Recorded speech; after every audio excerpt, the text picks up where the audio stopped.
สบายดีนี่ทำทางเข้าสู่รายเรียนโฟเต้เนาะก็คือมื้อนี้เนาะได้มีโอกาสไปเบิ่งหนังโฮมสเตย์มาแล้วแต่ประเด็นก็คือไปเบิ่งซ่าก่อน@ISJ เนาะ@ISJ นี่เบิ่งแบงแต่เมื่อวานแล้วเบิ่งมาแล้วปั๊บมันกลับมาคูแบบสิสปอยมานี่จะตบหน้าสองคนขนาด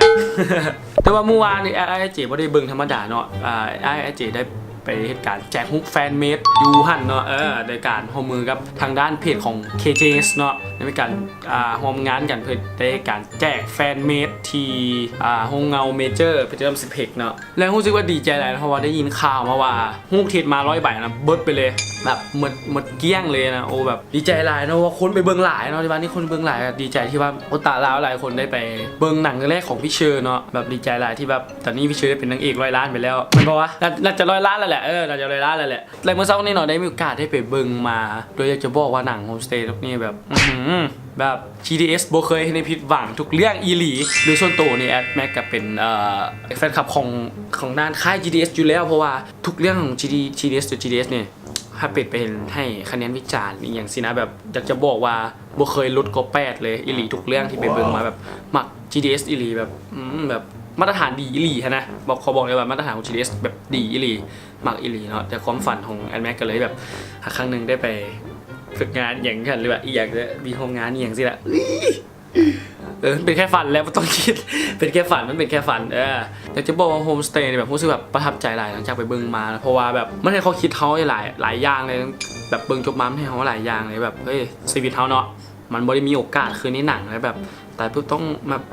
ได้กลับมาใช้ชีวิตดีแบบอย่างแบบซีนะแบบถ้าเป็นเฮานะให้เฮาใช้ช่วงเวลาที่มันเหลืออยู่จะบอกว่าเวลามันผ่านไปหลายเนาะใช้ทุกเวลาทุกนาทีมันให้มันคุ้มค่าสุดเนาะคือแบบในหนังนั่นแหละเนาะที่เขาไปเบิ่งมาแล้วมันรู้สึกว่าเขาต้องคิดในแบบมุมแบบซีแหละมันแมนดีลีเนาะส่วนทางด้านการแสดงนี่แบบอันนี้ประทับใจของเจมเนาะพี่เจมเนาะประทับใจเพราะว่ามาในตอนแสดงหนังSOS แล้วสำหรับเจมเนาะที่แบบในบทของบูเนาะแบบโอ้สุดยอดแบบในตอนนั้นมาแบบติดตามเจมมาตลอดมาจนฮอตอย่างเล่นคนจางนั่นนี่แบบบอกว่าเจมเล่นเด็ดทุกบทบาทของมากอีหลีเนาะติดตามผลงานมาแต่ดุนแล้วส่วนพี่เชอร์นี่แบบอยากจะบอกว่าแบบถามว่าดีระดับหนึ่งนะพี่เชอร์เล่นได้ดีระดับหนึ่งที่ว่าเป็นเรื่องแรกเลยพี่เชอร์ให้ตลอดทั้งเรื่องเลยที่มิสไลเป็นเดซ่าให้เนาะสปอยล์ปะวะอันนี้เป็นการสปอยล์ปะวะโอ้ก็ถึงจะบอกว่าดีในระดับหนึ่งเลยพี่เชอร์แสดงดีได้แบบระดับหนึ่งเลยแต่บ่ถึงขั้นที่แบบว่าดีจนนั้นเนาะเพราะว่าเป็นเรื่องแรกอะไรนะเป็นเรื่องแรกของพี่เชอร์นะถือว่าเล่นได้ขนาดนี้ถือว่าดีสุดแล้วแต่แบบพี่เชอร์ยังมีโอกาสที่จะได้พัฒนาไปหลายกว่านี้เพราะว่าพี่เชอร์ต้องมีเวลาหลายใช่ไหมแบบจะอยู่ให้กำลังใจพี่เชอร์เนี่ยในการพัฒนาทางด้านการแสดงนะครับพี่เชอร์ก็ได้พิสูจน์ให้เห็นแล้วนะว่าเรื่องแรกก็โอเคว่าผ่านเนาะเพราะว่าสอบผ่านเลยสอบผ่านเลยสำหรับเรื่องแรกของพี่เชอร์เนี่ยโอเคแล้วเนาะเล่นได้ระดับนี้แหละส่วนฮู้ก่อนอยู่อะไรเนาะยากที่ฮู้ก่อนอยู่ว่าในหนังเนาะมันจะมีฉากเจมส์กับพี่เชอร์ที่มีการกระซากกันแหละแต่อยากจะบอกว่าแบบเขาต้องไปคิดในมุมนั้นแบบ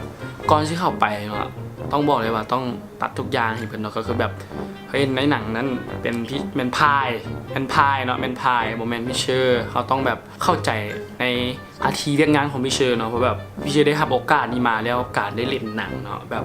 เขาจำแบบแท็กซี่บัวได้คือเห็นข่าวๆที่แบบมันออกมาเนาะแบบนั้นอันนี้เนาะแต่แบบอยากจะบอกว่าแบบถ้าว่าเขาอยากจะซัพพอร์ตอยากจะให้ดันพี่เชอร์ให้ไปได้ไก่สินะเขาควรจะเข้าใจในเรื่องนี้เนาะเพราะว่าแบบมันเป็นอีกก้าวหนึ่งของพี่เชอร์อีกก้าวในการพัฒนาอีกก้าวหนึ่งของพี่เชอร์เลยเนาะแล้วแบบถ้าเขาเป็นอย่างซี่เนาะแบบน่าจะฮู้อยู่เนาะว่าถ้าเป็นแบบซี่แล้วแบบมีเกิดดราม่าอย่างสินะแล้วคิดว่าพี่เชอร์จะเป็นยังไงเขาต้องเข้าใจเนาะต้องเข้าใจแบบมันเป็นอีกก้าวหนึ่งของพี่เชอร์ที่ได้พัฒนาตัวเองขึ้นไปอย่างสินะเขาต้องเข้าใจในด้านนี้เนาะกลับมาที่เรื่องของหนังกันต่อเนาะอยากจะบอกว่าทุกอย่างในหนังมันแบบมันโอเคมันสุดยอดแบบทุกอย่างมันเพอร์เฟกต์ไปคือไปเมิร์ซซะทุกอย่างเลยมันเพอร์เฟกต์ไปเมิร์ซซะทุกอย่างเลยแบบทางเรื่องของแบบการเกรดสีของหนังแบบของ GDS ทุกเรื่องการแสดงทั้งหมดอยู่แบบสุดยอดเลยแล้วก็อันนี้แต่เป็นเรื่องของ CG ต้องบอกว่าแบบระดับฮอลลีวูดเลยก็ว่าได้สำหรับโฮมสเตย์นี่แบบ สุดยอดเลยแบบเป็นการยกระดับหนังไทยขึ้นมานะแบบจากที่ได้เบิ่งหนังทุกเรื่องของหนังไทยมาหลายเรื่องสินะเป็นการยกระดับของหนังไทยขึ้นมาอีกเนาะขอชมเลยแบบ GS สุดยอดเนาะสำหรับวันนี้ก็จะมาว่าแค่ซ้ำนี้สั้นๆแหละเพราะว่ามีเวียกต่อไปอีกละ เข้ามาบ้านแล้วหยิบอัดคลิปแล้วก็เจ้าไหนจะออกไปเวียกต่อเนาะสำหรับวันนี้เนาะถ้าใครมาคลิปนี้อย่าลืมกดไลค์กดแชร์กับเราเนาะและอย่าลืมกด subscribe แล้วก็ไป follow เพจที่ Facebook นำเนาะเพจลาเอเรีย48เนาะสำหรับใครที่ไปเบิ่งหนังเรื่องนี้อยากบอกอย่างกับพี่เชอร์อะลองคอมเมนต์อยู่กล้องโพสต์นี่เนาะอยากบอกอย่างกับพี่เชอร์บอกมาได้เลยอยากบอกอย่างเกี่ยวกับพายบทนี้แล้วก็เรื่องแรกของพี่เชอร์อยากบอกอย่างอยากบอกอย่างเกี่ยวกับพี่เชอร์แหละคอมเมนต์มาลดเนาะทำวันนี้ไปก่อนเนาะบ๊ายบาย